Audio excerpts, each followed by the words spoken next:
Good morning students. अभी standard 12 English medium physics के अंदर हमारा चैप्टर नंबर 4 चल रहा था। आगे हमने साइक्लोट्रॉन का सम देखा था, बराबर, एग्जाम्पल 4.4। अभी आगे नेक्स्ट टॉपिक देखना है, it's called the bio-Savart's law. So bio-Savart's एक साइंटिस्ट था, उसने एक रिलेशन दिया। रिलेशन किसके बीच में दिया?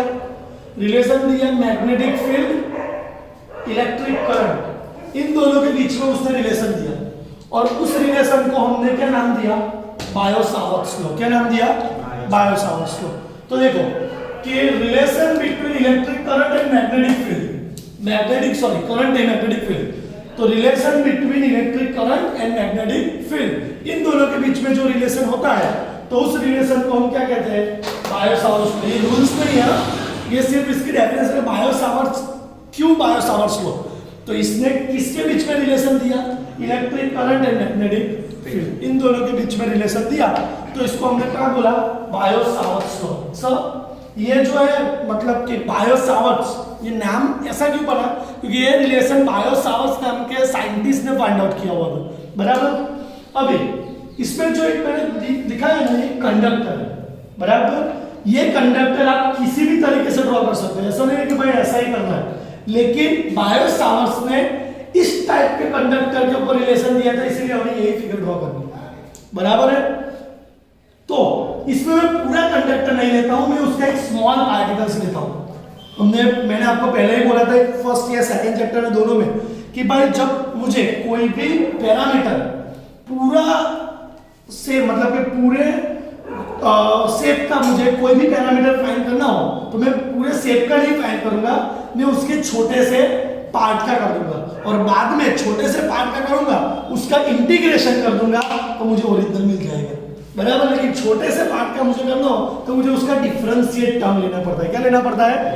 तो देखो, as shown in figure, I current is flow between XY conductor. ये हमारा XY कंडक्टर है जिसके अंदर से आई करंट फ्लो हो रहा है, बराबर। It's small area is dl। मैंने पूरा कंडक्टर का क्या लिया है? स्मॉल एरिया, और वो स्मॉल एरिया कौन है? dl।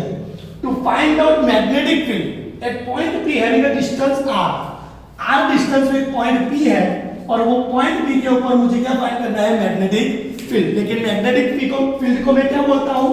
B। लेकिन स्मॉल एलिमेंट है, इसलिए मैं उसको क्या बोलूंगा? D। समझ में आ रहा है, बराबर। तो इसके लिए मुझे तो कौन सा लॉ यूज करना है? Bio-Savart's law. कौन सा लॉ यूज करना है? चलो, तो उसका रूल्स क्या है? D means magnetic field. Magnetic field is directly proportional to current and its length. Magnetic field is directly proportional to current and length, and inversely proportional to the square of its distance. Directly proportional किसमें है? Length and current, और inversely किसमें है?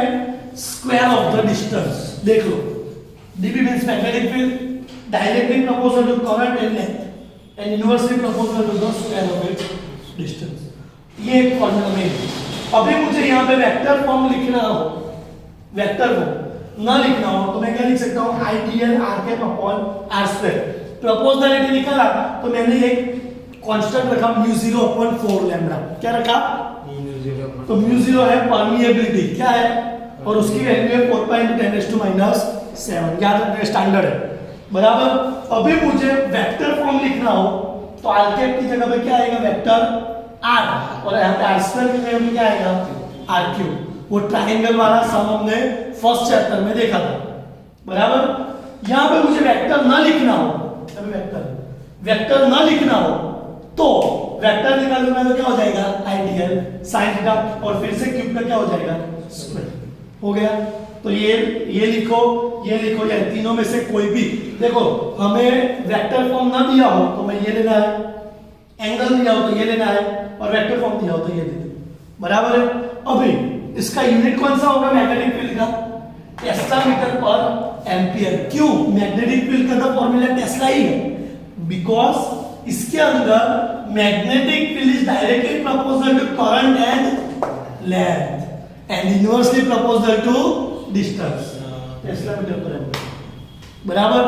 और magnetic field total find करनी हो, क्या करनी हो, टोटल मैग्नेटिक फील्ड क्या करनी हो, तो ये जो भी रहा उसका मैं फिर से क्या कर दूंगा, इंटीग्रेशन क्या कर दूंगा, देखो टोटल फाइंड करने के लिए इसका मैंने क्या कर दिया, इंटीग्रेशन, देखो इंटीग्रेशन में ये वाला फॉर्मूला डाल दिया, म्यू0 और कांस्टेंट अपना निकल जाएंगे बाहर और सिर्फ x का, ये टोटल के लिए, ये स्मॉल पार्टिकल के लिए, खत्म से।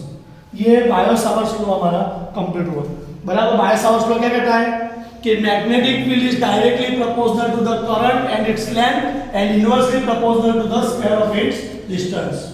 ओके, बायो सावर्ट्स लॉ किसका रिलेशन देता है, मैग्नेटिक फील्ड एंड करंट का, बराबर है। तो ये आपको याद रखना है, इसका ये फॉर्मूला और टोटल फील्ड का फॉर्मूला। ओके, कल इसके हम सम देखेंगे एग्जांपल 4.5। Okay, thank you.